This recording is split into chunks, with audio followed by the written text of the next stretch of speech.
Hi, my name's Barry and this is my partner Tony, and together we're going to tell you about how we became parents. And we've been told we're not natural, but we are. We're going to have twins, a boy and a girl, Aspen and Sappho. We want you to know why we did this and how we did this, because I never saw Tony and I as anything but the norm, really. And what it means to us both to have a family of our own after being together for 11 years. We were brought up on council estates in Manchester. It's where all our friends and family still live. And that's where we met back in 1988. It was stunning, absolutely stunning. We want you to meet Tracy. She's the egg donor who donated the eggs and made our dreams possible. I saw them both. I thought, oh my God, they're so cute. And Rosalind, the lady who actually gave birth to the twins. No, he did. She did. So, this is the story of how, like any other couple, Barry and Tony decided to have children. Is this a sign of the times or a threat to the family as we know it? A homosexual couple who caused controversy by paying a woman in the United States to have surrogate twins. They paid a surrogate mother to have twins for them using their sperm and eggs from another donor mother. Tony Butler, the Bishop of Southwark, said it was a selfish decision on the part of the gay couple. The tabloids called them the gay millionaires who had spent a small fortune to have children by a surrogate mother in America.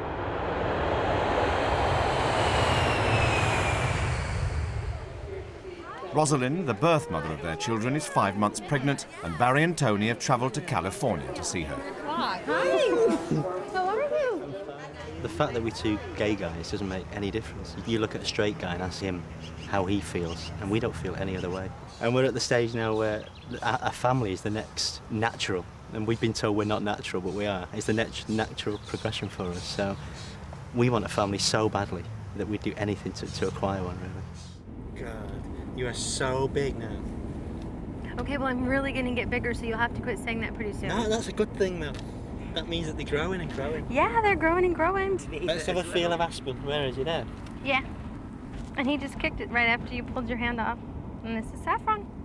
Barry and Tony may think parenthood is the next natural step in their relationship, but the way they've been forced to go about it has cost Barry and Tony a small fortune. Did you just feel it? £200,000 being bandied around in all the press and what have you. And I would say, for what we've spent on trips to the US, hotel accommodation, subsistence fees, you add all that up as well as the surrogacy process, we probably spent more than that, haven't we? That's quite a conservative figure, really. So, but we'd spend everything we had to get children. I saw you move then. Did you see him move? Yeah. That's because I moved my finger. No, I saw he it move. kicked. Actually moved. I saw it. There, just Tony and I were brought up on council estates. If we have to sell our homes, and we do own several homes, we'll sell every one of them to achieve what we're trying to achieve, and that's to have our family. Yeah, our family means more to us If than... we have to go and live back on a council estate, then so be it. This is home for Barry and Tony. They were born and brought up on council estates in Manchester. When he made his fortune, Barry, like Tony, offered to buy his parents a bigger home. But Mum and Dad preferred to stay here, near their extended family on the estate. So this is my mum and dad's house. That's my Auntie Susan's house, my mum's sister. Next door used to be Auntie Ellen's house, but she moved out. And Auntie Rosie's next door, so that's my dad's sister. Next door is Andrea, upstairs at the window. That's my cousin Andrea, Auntie Rosie's daughter. Facing the other cousin is my grandmother on this side, so she's 5 doors down. And then 2 doors on from that's Auntie Pam. Then the next street, my sister Carol lives with her 5 children. And just on the end house over there, my sister Debbie lives with her 4. And I want our children to have the same type of, I don't know, closeness with the family that I certainly had when I was growing up. And my parents always said to me, you know, the most important thing is family. You know what? I've had enough of you. My mum and dad were 17 and 18 when they had me. I was their first child, you know.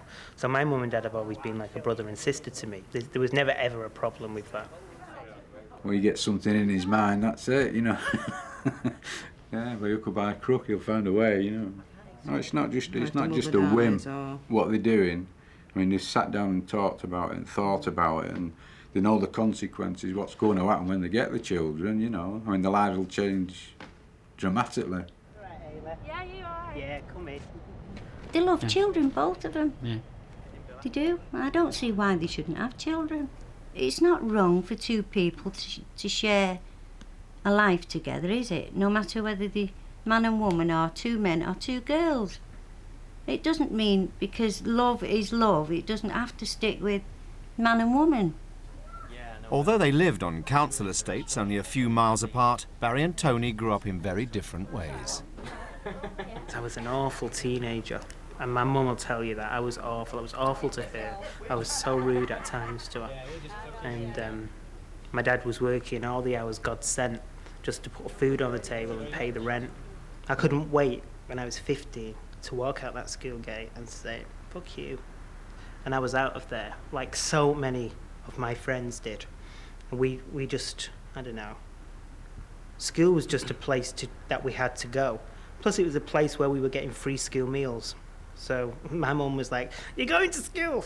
Even if it's for your free dinner, you're going to school. And we went into school, we got our free meal, then all afternoon we spent in town, mainly shoplifting. We'd bring our haul back to the estate and we'd sell it if we hadn't already had a shopping list of people on the estate of things to get. We had a new outfit on every night, we had new shoes every night, it was just amazing. It's 8 o'clock, I'm Simon Cadman. The gay age of consent is almost certain to be reduced to 16. MPs have voted overwhelmingly in favour. Barry knew he was gay when he was quite young. His social life was based around Canal Street in Manchester's gay district, where he and Tony now own a flat. It's so weird because I used to make friends with some of the rent boys and things out here because they were all about the same age as me and my friends. And we used to just, congregate in groups and things. That was so cool. See, I didn't have any of that. Because I didn't even come out until I met Barry, until I was 23. So I didn't have any at all. I used to go all the straight bars, all the straight clubs. Lived this very straight lifestyle. Chatting up girls, because your friends chat up girls and everything. Going to the football down at Old Trafford every weekend with my dad. And then I met Barry and everything changed. Oh no, it's so wet. I tried, right up to being 23, to be straight.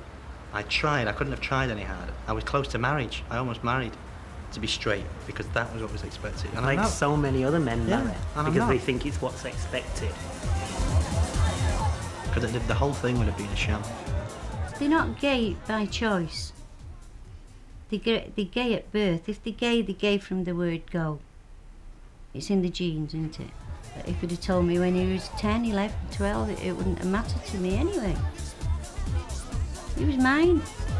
I brought him into the world and I loved him and I still love him. Barry and Tony met by chance at a filling station when Tony stopped to ask for directions. Did I find him attractive?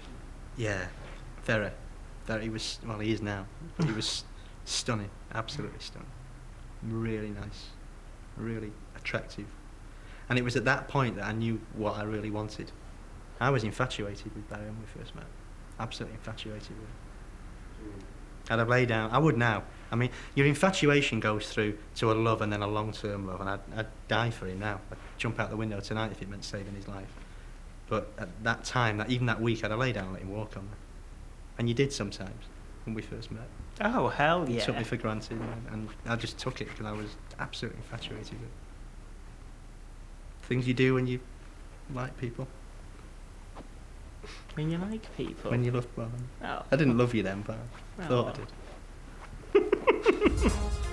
A few days after that first meeting, they went clubbing. Then came the moment to say goodbye.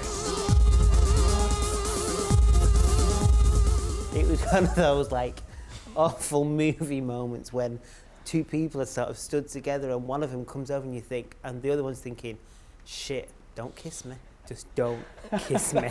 And I saw this thing coming towards me and I was backing off. Then he must have got the picture and he sort of stopped and he looked into my eyes and he said, I think we both know what we want, don't we? And I went, no, what's that? They're a pair together, they are, honestly. Yeah. They're made for each other. Yeah. I wouldn't change it. I wouldn't change anything. I wouldn't change Tony and I wouldn't change Barry. And I really hope that they're together for life. The woman who's just become the most senior family law judge in England and Wales has said she supports adoption by homosexual couples. In her first public statement since taking up her new 8 years later, Barry and Tony bought a house in an Essex village. Like many other couples who've been together that long, they decided they wanted a family. They tried, first of all, to adopt a child through the local council. It was a traumatic experience. After 2 years, they were told they would be considered as parents for a child with special needs. We'd have had any child we could have given love to, we'd have had. Whether they were physically handicapped, mentally handicapped, Down syndrome, cerebral palsy, you name it. We went to hospitals where these children were, didn't we? They then introduced us to a young boy who they actually told us was looking for short-term fostering while his single-parent mother was desperately ill.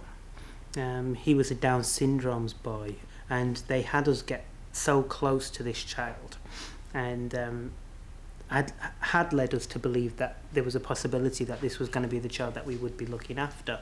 Well, then Essex adoption panel I'd met and said, no, I'm sorry. You know, no.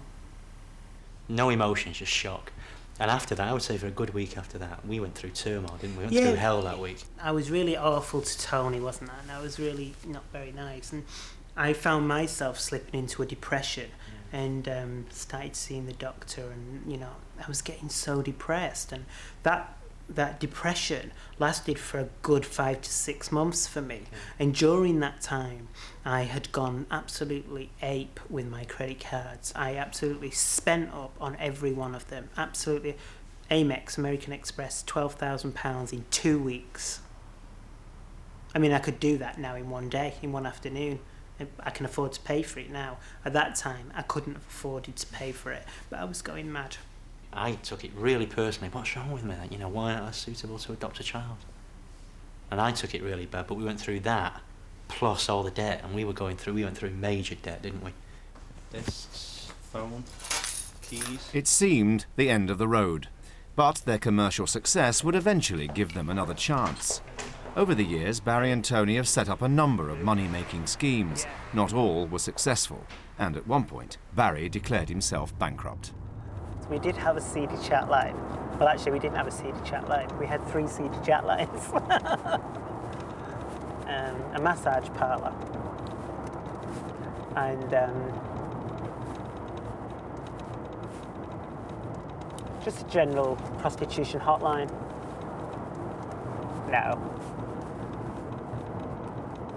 Oh, we did various things. Just, you know, bits and bats. Bit of this, bit of that. 4 years ago, they started a company of their own, testing anything from deodorants to nappies on humans, recruiting hundreds of people in local towns in Essex. Did you do the nappy trial last week? Yeah. They're doing baby wipes. Do you use baby wipes? Yeah. How old is she now? 2.5. Barry has qualified as a social worker, and Tony is a science graduate and trained dermatologist. Both turned out to be astute businessmen. In the space of 2 years, they built the business up from nothing and sold it to an American rival for more than £4 million. The gay millionaires were born. Now, everybody wants to do the fairy tale, set up a business, make loads of money, live comfortably, never have to worrying about work again, and retire early and all of that, and be able to afford to buy whatever you want, you know. It's nice to not have to go shoplifting anymore. Hello. With their new fortune in the bank, they could do something else as well. They contacted an American surrogate agency specializing in helping gays and lesbians.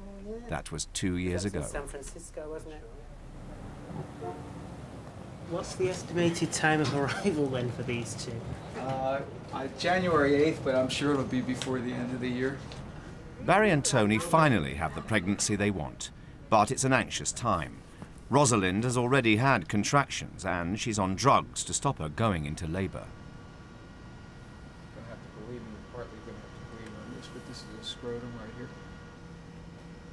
It's the first time that Barry and Tony have seen the children they have spent so much time and money trying to create. Some of the headlines that we've read have been like, gay dads buying designer babies, and even that had crossed our mind at one stage. Do you remember we'd sat and discussed it? It sounds like you actually, are designing your own child. You can choose your gene pool. Right. The agencies were like, well, do you want somebody who can play the piano or who's a brain surgeon who, and it's like, well, that would be nice, but we wanted children, not... That didn't really matter, did it? It's just a case of you get the option. And if you get the option, then you choose from the option. So that's what we chose. So somebody who looks similar to Barry and I would be a better fit. Rosalind is not Barry and Tony's first surrogate. Earlier attempts with another surrogate mother failed. For months, like so many other couples, they went through the traumas of failed pregnancies. We went through a whole emotional roller coaster with the surrogate before Rosalind. To say emotionally draining is probably an understatement. It was the most difficult period I've ever been through in my whole life. You can't describe it. That the first time we did it, it's like the first time you put your lottery ticket on, everybody expects to win the jackpot, and then you get to the point, that was the first time, and it didn't work, and it was, oh well, maybe next time. Rosalind became pregnant within weeks of their first meeting. Now Barry and Tony have just 3 months to wait until they have a family of their own. It's going to be a difficult time. Hey.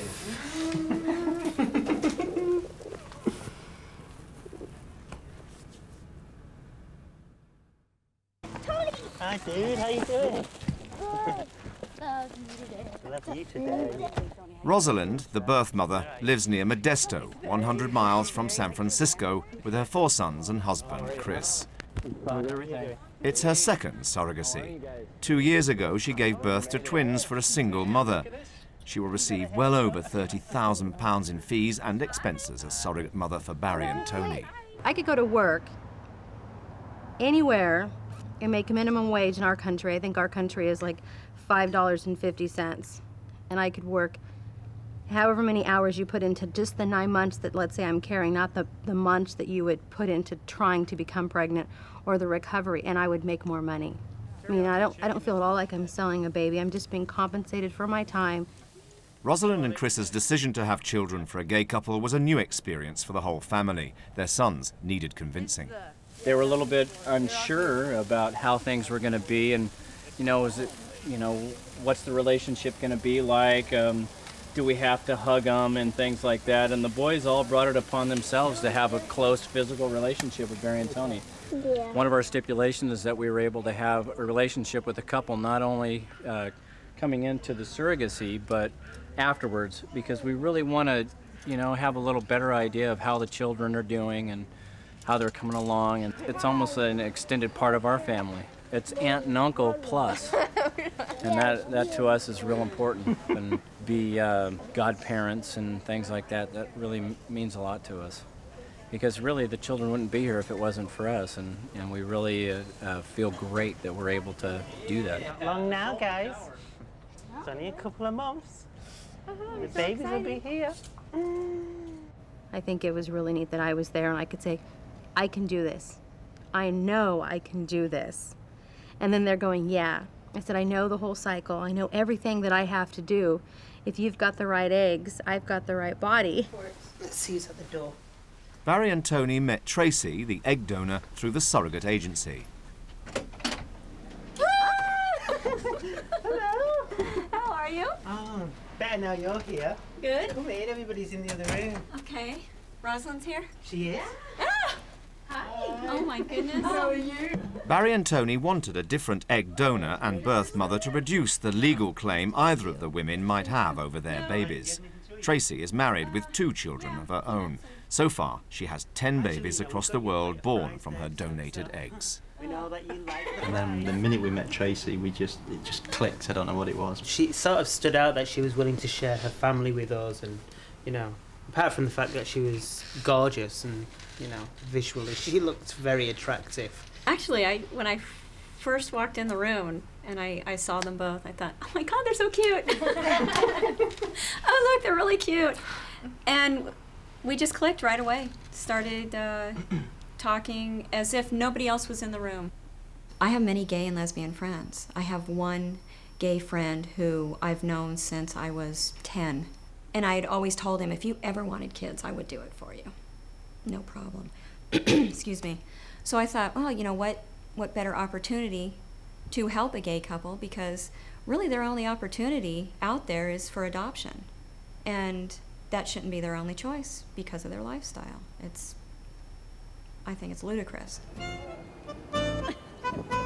Tracy and Rosalind and their families have come to Europe on holidays, with Barry and Tony footing the bill. They want both women to be godmothers to Aspen and Saffron. They're part of our extended family now. You know, one of them's the birth mother and one of them's the biological mother, and I think it's really important for our children not having the mother role in our household, to know that there has been a mother role somewhere along the process of them coming into our home, you know. 2 men from Essex have won the right to be registered as the dual fathers of twins who are yet to be born.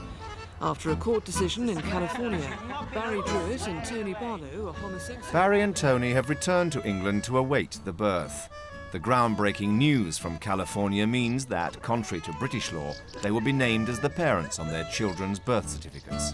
We're the first international couple outside of the States to have this judgment go in our favour, so it's great news for us. But they have something else to celebrate. It's Barry's 31st birthday, and Tony has bought the whole family special presents. Oh, they're so cute, aren't they? This is for Aspen. This is for Saffron. No. And this is for you. I don't know whose that one is at the back. I think that one's for me. What do you reckon? I think it's a lovely. Ooh, this is nice. Do you like it? Oh, it's fabulous. What do you think Aspen and Saffron are like theirs? They were just so like cool. Why did you get them? Well, it's like one each now. I thought I'd get matching colours. And you got one. Shit! 2 guests at the party are the nannies, Helen and Debbie. They've been hired even though there is still 6 weeks to go before the birth. Linda had said to me that they're partners, and I just presumed they're a couple that weren't married. So, and she'd know partners. And I said, oh, I see. That was when I realised. So that made it very unusual. You love it. It's the same as a normal nannying job. The parents go off to work and, you look after the children. It's just exactly the same. So just because they're gay doesn't make it any different, really. Well, these 2 girls are going to be with us for the next 5+ years. So there's your 2 female role models. Both of them are heterosexual, I believe. I never even thought to ask. Are you both heterosexual? So we're going to get some heterosexualism thrown on our children. And I'm sure that both of these ladies are more than capable of bringing in a female role into our household. After 6 o'clock, however, I'm afraid they're just going to end up with their dads, Tony and I, and I'm sure we'll be fine. There'll be an expose on both of you soon enough in one of the Sunday racks. Yeah. Just watch where you're throwing those wine bottles, because you'll be alcoholic nannies to the gay millionaires. Did you not read the Sunday newspapers? Take Tony and Barry, a couple from Chelmsford, Essex. They've been trying for a baby for some time, but nothing seemed to work. Then it occurred to them that this might be because they're both male. So they found a woman who happened to have 4 eggs lying around that she hadn't yet auctioned over the internet. You'd think 2 boys and a girl would have been enough, but they guessed they needed someone else just to even up the numbers. So they roped in another woman who happened to have a rare 9-month vacancy in her fallopian timeshare. After that, it was just a question of getting the girls in the mood. The lights down low, Sinatra on the hi-fi, the FedEx package with Barry and Tony's beaker of commingled sperm on the coffee table, the cheque for $200,000, and they got that wrong, in the mail, and the turkey baster wandering in from the kitchen with a come-hither look in his eye.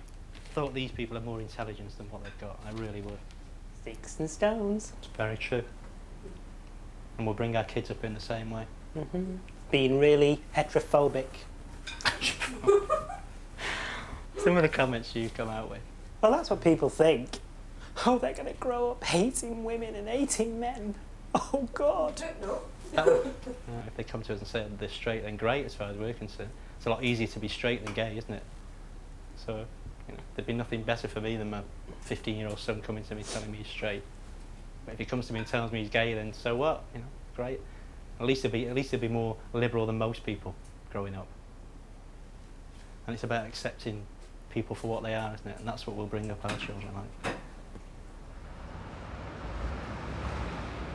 There are still 5 weeks to go before Rosalind is expected to give birth, but there's growing concern that the twins might come early. Barry is flying up with the nannies to be with her. Tony will stay behind to look after the business. For 11 years we've lived in each other's pockets. Some people say it can't work when you're always together, and for some people it doesn't, does it? But we've just always been, we eat together, we sleep together, we work together. Most of the days we drive to work together. We go home together. Everything we do, we just do together. And the longest we've ever been apart has been like a couple of days. And that's been bad enough. So 3 weeks is going to be a long time. Jojo. We keep saying to each other now, it's like the last couple of days that we're ever going to be on our own. Because our whole life is going to change. Thank you. Come on, girls.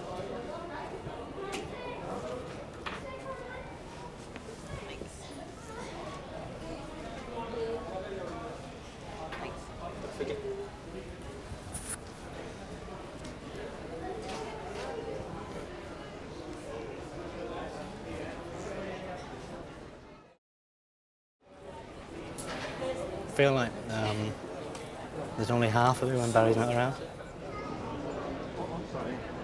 So you've not seen me cry. I'm going to start crying now on the camera. I understand why he's doing it. I don't want him to go, but one of us has to go. So it's going to be a nightmare.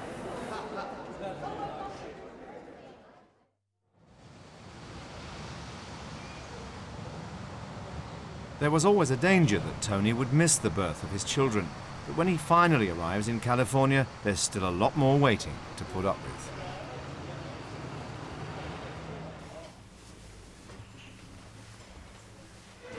I'm so fed up of waiting now. I'm so fed up of waiting. I'm sure the maids in the hotel think we're having this sort of like delusion of grandeur or something, because every time we walk into the hotel we're like packing all these new baby stuff and they're like, okay, we've seen you building up for 5 weeks now, this whole room full of baby stuff. Where the hell are the babies? Then we shut the curtains, they probably think those two crazy English fellas are dressing up in babies' clothes and doing all sorts of stuff. Don't wrestle on my bed though, because it hurts my tummy really bad. You'll give me a contraction, which will make everybody really happy. Maybe we should just pop round, what do you reckon? Sounds good. How are you feeling? I don't feel very good right now. No. It's coming real quick. Is it? Really? Ask them how they're feeling. I'm just about to. How are you feeling? Nervous. Yeah, you're gonna have You're so calm, Ross. No. You're so experienced. I've done this before. Oh. My hands are going cold.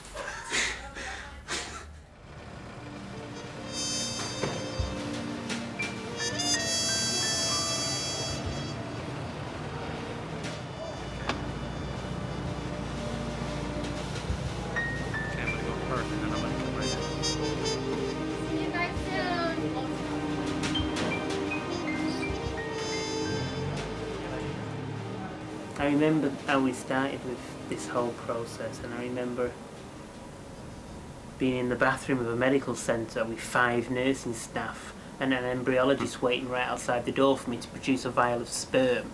You know, and that in itself... the room next to you? Yeah, and Tony in the room next to me providing a vial of sperm. I remember walking out and giving to this embryologist who had 26 eggs in a petri dish waiting for their spun down mates to arrive, and after the sperm had been washed and spun and separated and buffed up a bit, it was then introduced to their date. Rosalind had always planned to have the babies naturally, but her doctor decides the twins must be born by caesarean section. For Barry and Tony, this is the moment in which they had invested so much time, money, and emotional energy.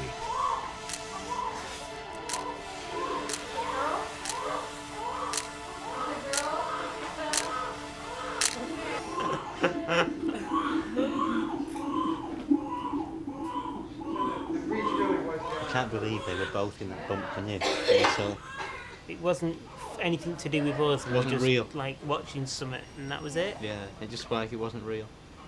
Even at that point, Do you understand what I mean? Well, when did the real part kick in? When you were actually holding When him? Aspen cried.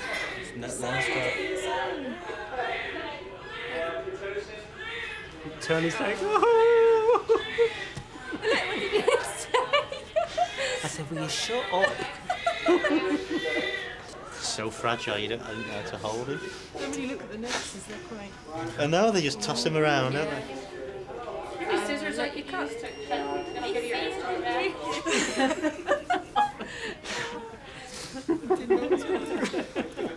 I shook her a bit and just went back to sleep.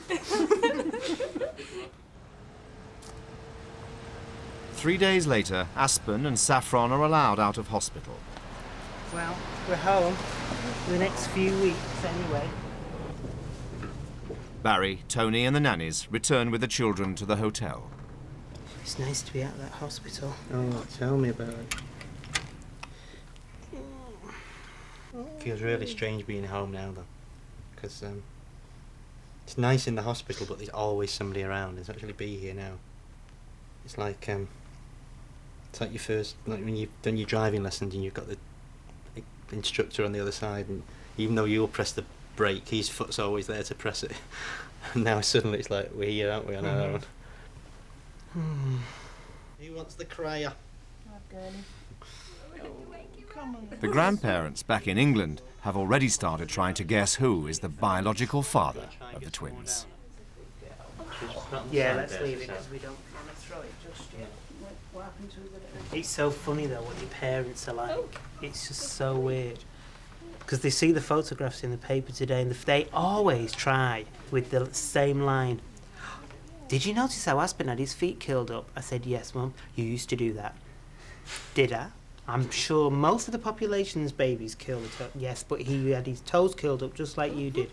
No, Mum, look at his nose. He's got Tony's nose. Yes, but he's got your feet. Okay, Mum, whatever. And then it's like, now Saffron's got your face. She's got your... I said, Asha?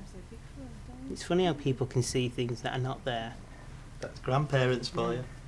I just want to go home now. I want to go home so bad. I'm sick of being here now. I feel like I've got what I came for. It's just time to go home. A more serious problem has arisen, though. There are now doubts whether the twins will be allowed to stay in Britain when Barry and Tony return home. Because now it fucking turns out that because we're not married, we can't just walk into the UK with these kids and claim citizenship there for the babies. Oh, I don't know, because we're not married. I'm just so fucked off. I might just not even bother going back, to be honest. Fucking government. All they ever do is pay fucking taxes. They're taking off me all the time. Honestly, it's just another way to keep a minority group down, isn't it?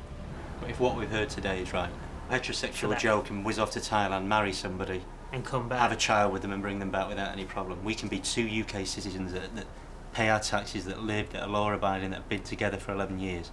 And the fact that we're gay, which means that we can't get married, means that our children don't get automatic UK citizenship rights. What a load of crap.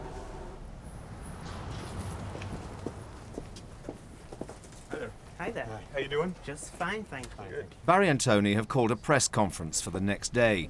It's a chance to vent in public their anger over Britain's immigration rules. See you again. You made it. Didn't get any sleep last night, huh? No, those babies kept us up all night. Welcome to being a parent. Yeah. Wonderful. Do you expect to have problems trying to bring the babies back to the UK? Today the UK doesn't recognise our children as UK citizens. Might you have to leave the US without the babies then? I wouldn't leave. So would you be willing to give up your citizenship? For my children tomorrow. I'd give it up today. If my own country, that we're two law-abiding, respectable businessmen that have done nothing wrong, and if my own country can't accept me and Barry and my family for that, then I'd leave it today. Now the elation of having the twins is overshadowed by the battles which may lie ahead. If it makes life a bit easier for people later on, then that's fabulous. We don't want to do this to be martyrs. We don't want to be blazing a trail for anybody. That's not why we're doing this. We just want to go home and spend Christmas with my mum and my dad and Tony's mum and dad and my brothers and sisters and all the kids, you know. And this year I want it to be with the inclusion of our children, you know, and I think it would be so nice to do that.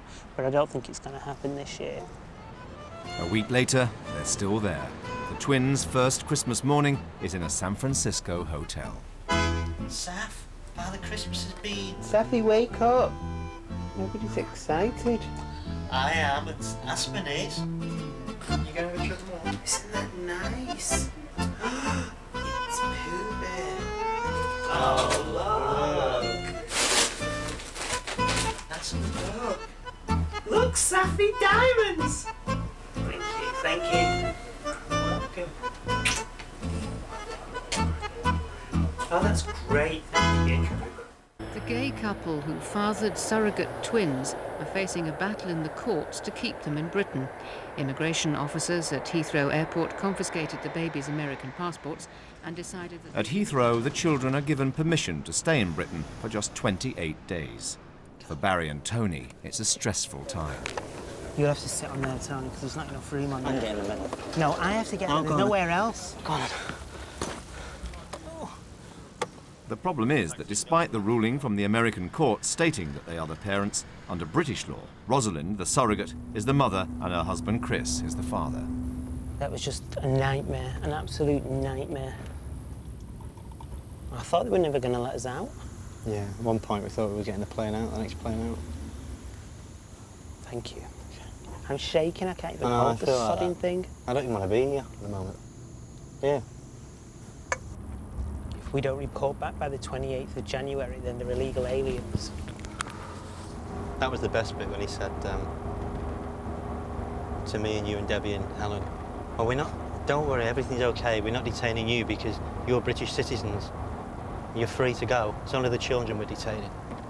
It's like, right, okay. You know, that makes loads of sense, doesn't it? We just leave them in the corner and head off. Do you know what? I don't even want to wait the 28 days. I feel the same way. Let's just move. I feel just the same. I don't even know I want to be here. I really don't. We'll come and visit our family whenever we want. You know what? We can still work here if you want to still work here. It's like a 45-minute flight or 50-minute flight from Marbella. The whole thing stinks, doesn't it? And they want fucking capital gains tax off me. Listen, if I'm out of this country in 30 days' time, there'll be no fucking capital gains tax for anybody. Stop that idea, and we'll be gone. They can trap me down in Marbella. I've declared bankruptcy more than once. I'll do it again.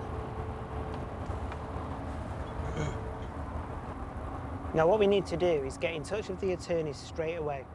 Then we need to get in touch with the American embassy straight away and let the American embassy know exactly what's going on. Back at their home in Essex, Barry's parents are waiting.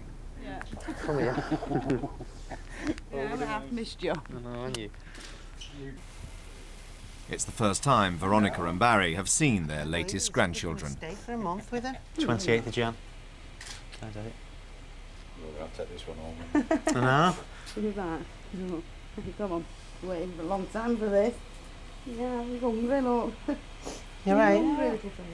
Wait till you see his hair under that hat. Have you look at this? Oh, yeah. The whole head of it. President of the pressure group Families Need Fathers, Trevor Barry, says the case has set an unfortunate precedent. Children need a role model of each parent to know what the world is about.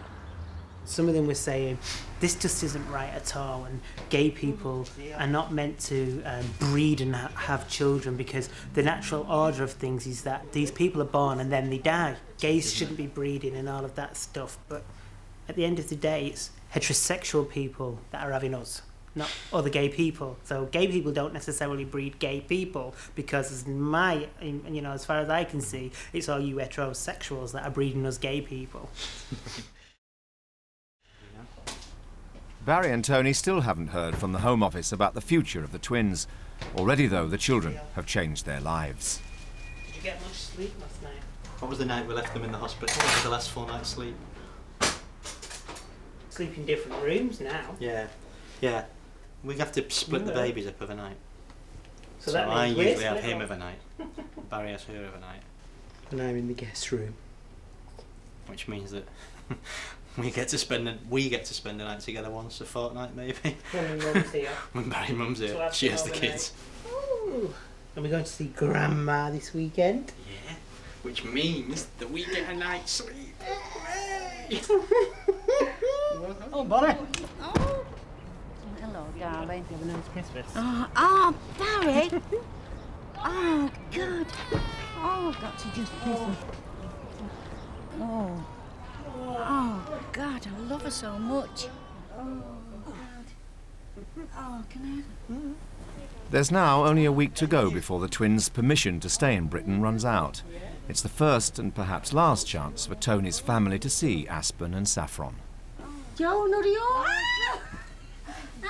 It's strange because our families and friends, the majority of them still live on council estates and that, and a lot of them have said, oh, these children are going to want for nothing and they're going to have this and they're going to have that and they're going to be so spoiled. And that's not true. I want them to still feel that, you know, what they get is because, you know, they've done well. Or in the same way Tony and I did, we didn't have everything handed to us, you know. Yeah.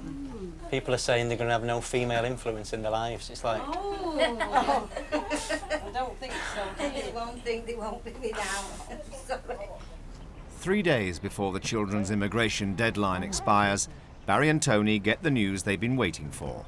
The Home Secretary has allowed the twins to remain in Britain indefinitely. Such a relief.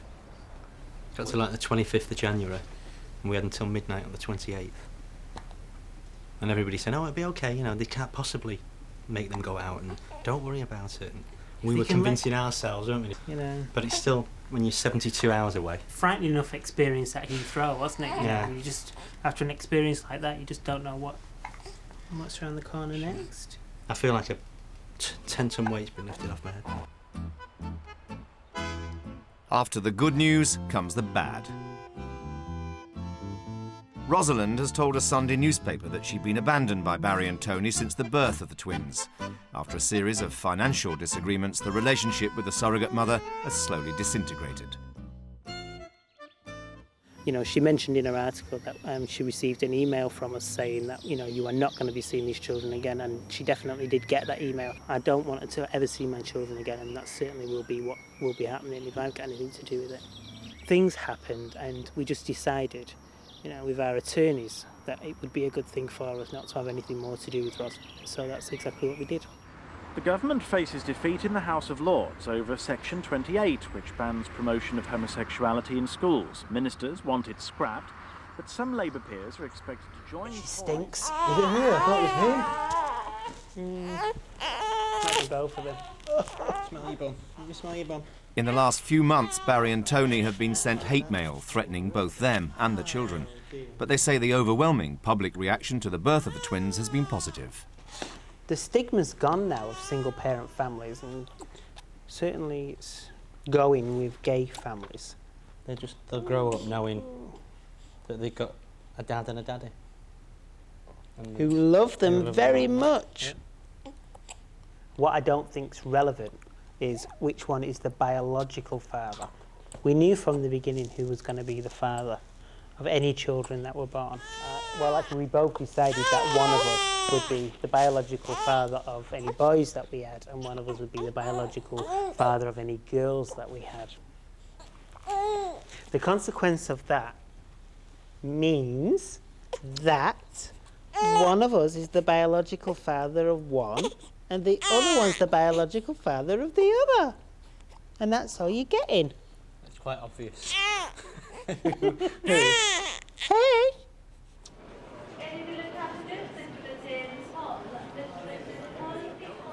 I know who the biological mother is. She'll be over here in a couple of weeks' time. And she still hasn't seen them yet. I can't believe she's not seen them yet. So happy to see you now. What are you doing? Hi, Sarah. Hey! Oh my God, look at him, he's asleep. Hi. Hi. You look just like your daddy, you know that? I feel a closeness to them in a sense that I know that, yes, they are technically a part of me, but I have a stronger bond with Barry and Tony. Not that I don't care for the babies, but I just don't consider them mine. They're not mine to care for in that aspect. But I care for them as something that I helped create. But I just don't consider them my babies. My children are the children I raised, and to me it's like giving blood and helping to save a life. I just helped create the possibility of life. Everybody's staring at us. She looks just like you. Do you reckon? I don't see me or Sarah at all. Oh, definitely. I think that the way Barry and Tony are, that they're very open and honest with their children and telling them of their beginnings and the tapestry of their life. They're the parents, and they're the ones that have to decide what and when they're going to tell their children. I don't expect them to be knocking on my door when they're 18 and, you know, saying, you're my biological mother. I'm not expecting that, but the way our relationship is going, I feel that they will know who their biological mother is, and I have no problem with that. The next day, the children will be christened at the local parish church. Tracy and her husband are godparents, but Rosalind, the surrogate mother who was intended to be a godparent as well, will not be there. It was supposed to be a really joyous occasion, and it still will be. It's just going to be a bit of a downside that she's not actually going to be there, which is a shame, because we really wanted it to be. It's sad the way it's turned out, but we still got one. At the end of the day, I just keep saying to Barry, any regrets, and we haven't got any regrets at all, because if it wasn't for Ros, we wouldn't have Aspen and Saffron, so I still... She played a huge part in the children's... Yeah. And I won't say a bad thing about I won't be negative about her, because she did. You know, she was a good surrogate for us at the time, wasn't she? She was. She delivered two healthy children for us. And it's really, really sad that things have turned the way they have. No Rosalind, but the children's lives are still under public scrutiny. Their christening is a symbolic recognition of their acceptance by a wider community. There's been a lot of controversy about not only the partnership but also the way in which the children came into the world. People, of course, will have a number of views on the morality of what Barry and Tony have chosen to do. The church, however, has a real duty to minister to people, whatever their circumstances. And that's something where, in fact, we are all levelled, really, because each one of us is a sinner in one way or another, and we all have the need of God's grace in our lives. And I would feel it was really quite disastrous for the church to be seen to be shutting its doors in the face of these children. He was really non-judgmental, and he was nice, wasn't he? Mm-hmm. He was talking about unconditional love and sins, and if you can count that what we may do is a sin, but how many other people, everybody's sinning every day of their lives, and we're all sinning all the time. That's what Jesus came, and I'm not religious, but everything he said for a non-religious person made a lot of sense to me. So. Barry and Tony still have 24 eggs on ice, but they're not rushing into a decision about becoming parents again. Oh, excellent. We've got these two now. These have completely changed our view on the whole situation. And I don't know whether we're actually ready to go through it all again. We've certainly got the embryos there. We'll make a decision by the end of this year, and if we don't want to pursue surrogacy ourselves anymore, then we'll donate the embryos that we've got on ice to a couple that can't have children. Gay or straight, makes no difference. Off we go. Cheers. Who wants a slice? I feel like we're really close now, but it's a different close to the closeness we felt before, you know. I feel completely different towards Tony now. I feel like he's the father of my children, not my lover and my partner. Who wants the first piece? We were bonded anyway, but it's a strange kind of bonding, because we always said we'd be together forever, but now it really is forever, because for the sake of these two, we could never be apart.